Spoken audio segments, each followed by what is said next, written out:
New Japan Pro Wrestling, AXS TV. This is going to be history making. This will be a huge event, G1 Climax Tournament, basically live from Dallas.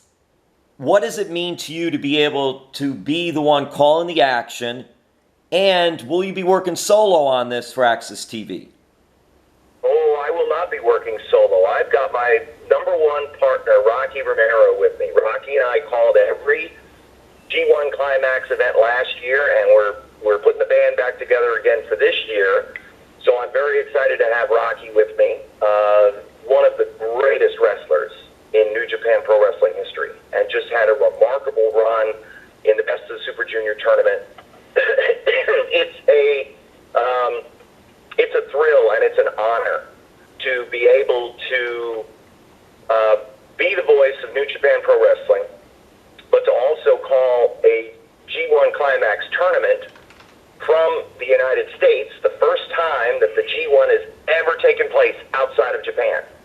And it's in Dallas, which is a historic wrestling city, as we know from the Von Erich family and all the greats of the world-class era, in one of the just coolest metropolitan areas in the entire country, on the wrap-up of the 4th of July weekend. You can't do any better than that. You know, it's like I am so psyched because of all the different things. And we're going to see one of the matches that night, one of the 5 block matches, is going to be Hiroshi Tanahashi versus Kazuchika Okada. You cannot get a better rivalry in the modern era than Tanahashi versus Okada. And fans are going to get to see that live, whether they're there with us live at the American Airlines Center in Dallas, or they're watching it live on AXS TV. It is everything that a New Japan fan could want. And then the only question is, will it go to a time limit draw? Because it seems like every time Tanahashi and Okada wrestle in a G1, it's for all the marbles, and it goes to the time limit draw. It'll be very interesting to see what happens now that these two are kicking the tournament off. New Japan Pro Wrestling, their stars have been in Ring of Honor. Now you have AEW starting. How do you view AEW? Do you think it's more competition for Ring of Honor than competition for WWE? I don't see it as competition. I see it as its own audience. In the height of the Monday Night Wars, Jim, there were 10 million people a week watching wrestling on Monday nights. Now that number is 2 million a week, 3 million a week. Those 7 million people weren't taken up in the rapture. They're still there. These are people that just weren't having their viewership needs satisfied by what the current product was. So New Japan has come in, and we've seen phenomenal audience growth. Just absolutely fantastic growth. Year over year, week after week, it's wonderful. And now with AEW coming in, it is not competition for the existing audience, but it's going to bring more fans back, because every time a fan wants to research something now, they don't necessarily look at the TV guide anymore, very few do. They're going to go on the internet, and they're going to Google search wrestling on TV, or they're going to and something is going to pop up about AEW, something's going to pop up about WWE, something's going to pop up about Ring of Honor, something's going to pop up about New Japan Pro Wrestling. And fans are going to go, wait, I've been a lapsed fan. I haven't watched wrestling in all these years, and something I saw recently just captured my attention. There's all these different offerings. When I grew up in Florida, I not only had Championship Wrestling from Florida, but I had the Georgia show on TBS. We got Memphis TV. We got Mid-South TV. I got the MSG network to see WWF shows from the Garden. I had all of this at my disposal, and I watched all of it. So I think it's just going to add to the cumulative audience as opposed to splitting up what already is a largely uneaten pie. Well, would you buy into any theories that AEW and WWE are sort of working together to generate more interest?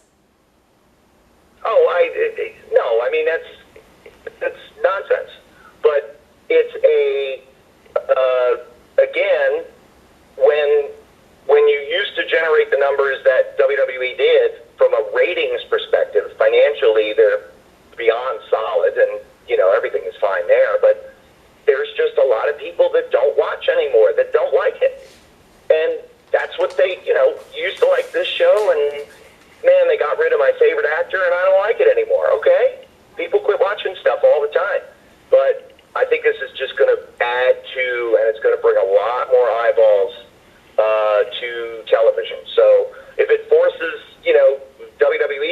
their game and forces anybody to step up their game, great, fantastic. It's just going to make the product better for the fans. I love it. And Kevin, would you have or did you have any interest in doing anything with AEW? No, they never talked to me about it. I'm great friends with Cody and the Bucks and those guys. I think they were pretty much set on who they wanted to work with right out of the chute. But I talked with Cody on a number of occasions, and I'm thrilled for them. I'm very happy with what they're doing. I think having Jim Ross there is perfect. I think Excalibur gets an opportunity to show his play-by-play expertise. I think Alex Marvez is going to grow over time, and I think he's going to wind up being a very, very solid analyst. He just needs to find his voice and have some material to work with. And I think once you get kind of rolling in that episodic form of television, it'll help. You could talk about last week. You can talk about next week.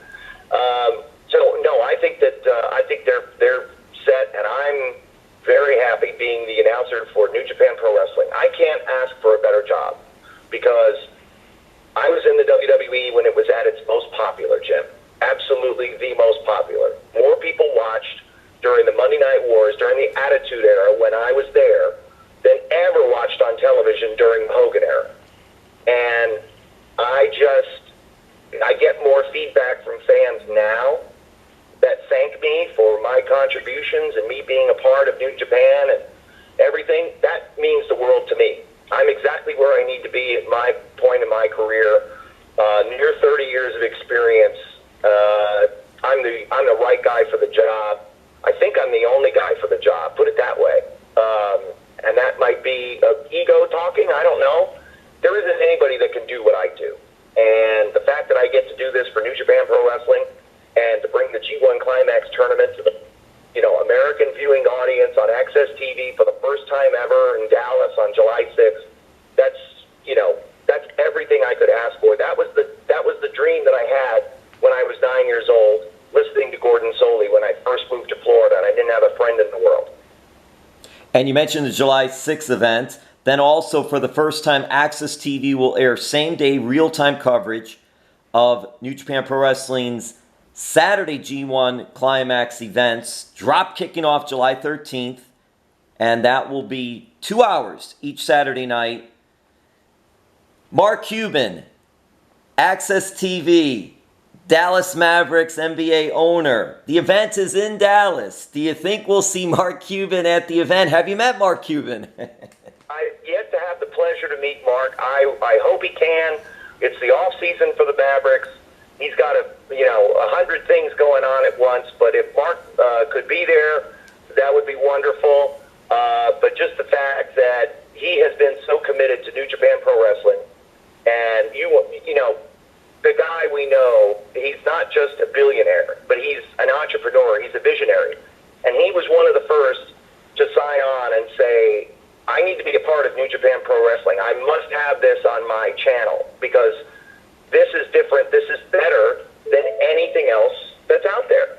So, so it just speaks to the how great the product is that somebody like Mark Cuban would be involved and allowing us to be on his channel. So it's awesome. And if he wants to sit in and sit with me and Rocky for an undercard match or two, one of the multi-man tags, he's got my blessing. More than welcome to. We got a third chair ready for him.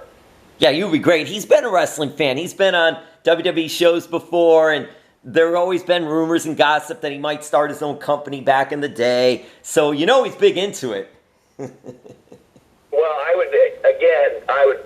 hope I get to meet him and shake his hand, and if it's not in Dallas on July 6th, hopefully it'll be soon.